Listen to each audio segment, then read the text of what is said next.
Hey everyone, welcome back to the channel. Today, we're diving deep into the thrilling and twisted story of Gone Girl. This is a full, frame-by-frame movie explanation with all the spoilers. So if you haven't seen it yet, turn back now. Let's get started. The day of his 5th wedding anniversary, Nick Dunn returns home to find that his wife, Amy, is missing. He goes into the living room and sees a table flipped over and the glass top shattered on the floor. Nick calls the police. Arriving at his home are Detective Rhonda Boney and Officer Jim Gilpin. Rhonda sees a small splatter of blood in the kitchen above the range. Her disappearance receives heavy press coverage, as Amy was the inspiration for her parents' popular Amazing Amy children's books. The media finds Nick's apathy towards the disappearance suspicious, and the fact that he doesn't know if Amy has any close friends or her blood type. As the days progress, suspicions arise that Nick murdered her. Nick is approached in a hallway by a woman who extends her sympathy and offers to make him a chicken Frito pie casserole. She stands next to him and takes a selfie of the two of them, telling him to say chicken Frito pie. He makes a fake smile as she takes the photo, and he immediately realizes this was a mistake and asks her to delete the photo. The photo goes viral. Consequently, the media starts analyzing Nick. TV personalities like Ellen Abbott paint him as an unsympathetic sociopath. Flashbacks reveal Amy and Nick met in January 2005. Nick and Amy first meet at a party in New York. He writes for a men's magazine, and she writes personality quizzes for another. They take a walk and pass through a bakery that is getting a sugar delivery. They later have sex in Amy's apartment. Nick and Amy go to a party held by her parents, Rand and Mary Beth. It becomes a dramatically improved version of their real daughter that is sold to the public. For example, they gave Amazing Amy a dog, but refused one for their real daughter. They made Amazing Amy a prodigy cellist when real Amy dropped out. Nick and Amy get married in 2007. By 2009, Nick and Amy had been happily married for 2 years. On their anniversary, another of Amy's scavenger hunts takes them to the library to have sex in a quiet area. Amy gives Nick a gift. He opens the box to find a package of very high-quality bed sheets. Nick and Amy's marriage has disintegrated. Both lost their jobs in the recession and moved from New York City to Missouri for Nick to take care of his mother, who was diagnosed with stage 4 breast cancer. Amy feels a bit upset because Nick didn't even discuss the decision to move to Missouri with her, although she does support it. Amy tells Nick that her parents are having financial problems and asked her for her trust fund money, which is nearly $1 million. Just before losing her job, Amy withdrew $900,000 from her trust fund to give to her parents, which also led to discord between the two. Nick had become lazy, distant, and unfaithful. Amy would provoke arguments with Nick and then fake a physical fight to make it look like Nick assaulted her. Amy used the last of her trust fund to buy Nick a bar in Missouri. Things between Amy and Nick continue to go down the drain to the extent that Amy feels that Nick wants her out of his life, but can't ask for a divorce because technically she owns the bar. Back in the present, Amy was making it look like Nick was regularly beating up Amy, which made Amy buy a gun for her safety. Rhonda also finds a medical report indicating that Amy is pregnant, of which Nick denies knowledge. Rhonda hands Nick a document of recent expensive transactions from his credit card, mentioning items including golf clubs and a Stratocaster guitar, though Nick says he never bought any of those items.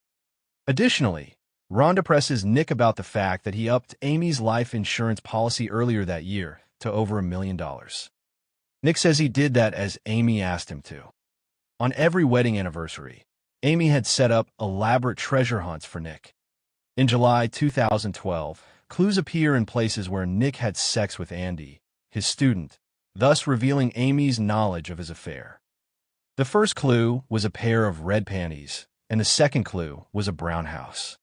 Nick goes to his father's old home, which is painted blue. He finds a third clue there, but only has time to tuck it into his back pocket, hiding it from Rhonda, who had followed him. Nick claims that his father is in an assisted living facility and he came by the house every week to check on things. Nick again has sex with Andy when he stays with his twin sister Margot. He thought Margot didn't know about Andy, but in the morning, Margot berates him for lying. Margot presses Nick about the pregnancy bombshell. He says he did not know she was pregnant, but that he did want kids and Amy didn't.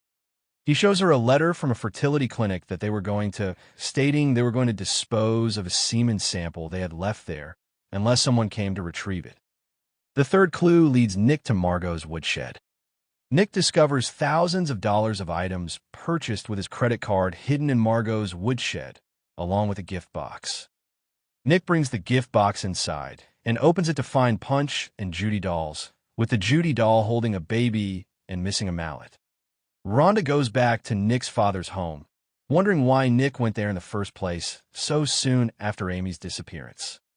In the furnace in the basement, she finds Amy's diary hidden in the furnace, burnt slightly. Amy's half-burned diary documents her growing dread of Nick and ends with a genuine fear that he will kill her.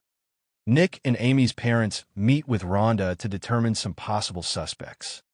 Rand names an ex-boyfriend of Amy's, Desi Collins, who apparently tried to commit suicide after Amy broke up with him. They also mention a former classmate named Tommy O'Hara, who was convicted of sexually assaulting Amy. It's revealed that Amy is alive and hiding in a campground in the Ozarks. After discovering Nick's affair, Amy conceived an elaborate plan to frame him for her murder. She had him ramp up her life insurance and secretly used his credit card to buy the woodshed items. She befriended a pregnant neighbor Noelle, told her stories about Nick's temper, and stole her urine to fake a pregnancy, thus eliciting media's sympathy after her disappearance. She wrote a diary with increasingly fabricated entries and placed incriminating evidence in the treasure hunt spots for the police to find. On the morning of her disappearance, Amy drained and splattered her own blood across the kitchen and then cleaned it haphazardly. Her original plan was to drown herself after Nick's arrest and have her body found to ensure his death sentence. Amy had changed her appearance and name and was hiding in a distant campground, believing Nick would be convicted and executed for her murder. To make sure she's not found out, she cuts her hair, dyes it, and makes herself look unkempt and disheveled. She begins eating large amounts of junk food to gain weight. She hides out at a small resort under the name Nancy, even hitting herself in the face with a hammer to sell the idea that she is hiding from an abusive boyfriend. Nick hires Tanner Bolt, a defense attorney who specializes in defending men accused of killing their wives, to prove his innocence. On Bolt's suggestion, Nick meets Amy's ex-boyfriend Tommy O'Hara, who claims Amy framed him for sexual assault. One day, she seduced him and told him she wanted rough sex. She staged a scene where she had marked her wrists and left neck tees tied to the bed to make it appear he had tied her up. She went to the police and claimed he had sexually assaulted her. He pleaded guilty to a reduced charge to avoid prison time. Now he is a registered sex offender and has not been able to get a job.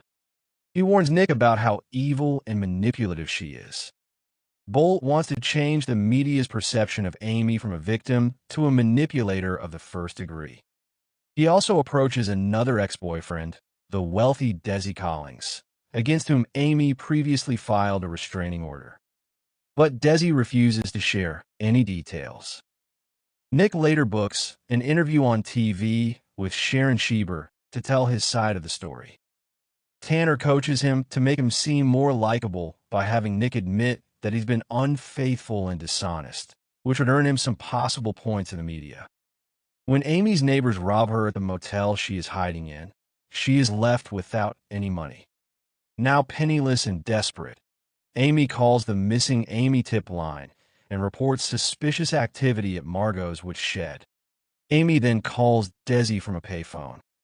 She convinces him that she ran away from Nick because she feared for her life.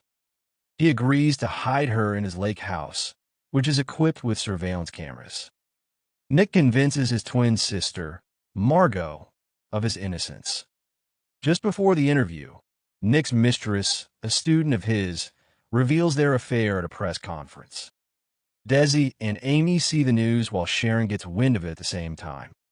Nick appears on the talk show to apologize for his failures as a husband in the hope of luring Amy, swearing he is not a murderer. He affirms his innocence and feigns regret for his shortcomings as a spouse, knowing that Amy will be watching. His performance improves his public image and rekindles Amy's feelings for him. Detective Rhonda arrests Nick on all the evidence that has been collected so far. The credit card bills, blood on the floor of the kitchen, a sloppy cleanup job of the blood. Amy's pregnancy, Amy's diary which survived the fire and was found in the fireplace of Nick's dad, in which Amy had recorded all the made-up history of violence with Nick, and finally the discovery of all the expensive stuff bought on the credit card of Margot's woodshed by the police. Jim brings in the missing Judy mallet from the puppets. It has been burned in their fireplace, but traces of Amy's blood are found on it. Rhonda now has a murder weapon and arrests Nick. Bolt bails them out, and they brace for the impending trial. Desi is afraid that he is going to lose Amy again, so he tries to subtly tell her that he will not let go of her now. Amy reacts by using the lake house's cameras to her advantage, making it appear as though Desi kidnapped and abused her. She soaks her nightgown in red wine, binds her hands and feet, then crawls to the camera, crying, making it look like she's just been sexually assaulted. She seduces Desi when he returns home and kills him during sex, then returns home covered in blood, naming him as her captor and sexual predator, clearing Nick of suspicion. Nick does not believe her story for 1 second and tells so to Rhonda. Medical examiners lend credence to Amy's story. During questioning, Rhonda probes her inconsistencies, but Amy spins the focus on Rhonda by calling her incompetent. The FBI believes Amy and closes the case, but Rhonda gleans Amy's guilt. Amy tells Nick the truth, saying that the man she watched pleading for her return was the man she wants him to become again. Nick shares this with Rhonda, Bolt, and Margot. Despite unanimously agreeing that Amy is guilty, everyone acknowledges a lack of evidence. Bolt wishes Nick well and returns to New York. Nick intends to leave Amy and expose her lies, but Amy reveals that she is pregnant, having artificially inseminated herself with Nick's sperm stored at a fertility clinic. Nick doubts the child is his and says he will undertake a paternity test. Nick reacts violently to Amy's insistence that they remain married, but feels responsible for the child. Despite Margot's objections, he reluctantly decides to stay with Amy. The happy couple announces on television that they are expecting a baby. And that's a full breakdown of Gone Girl.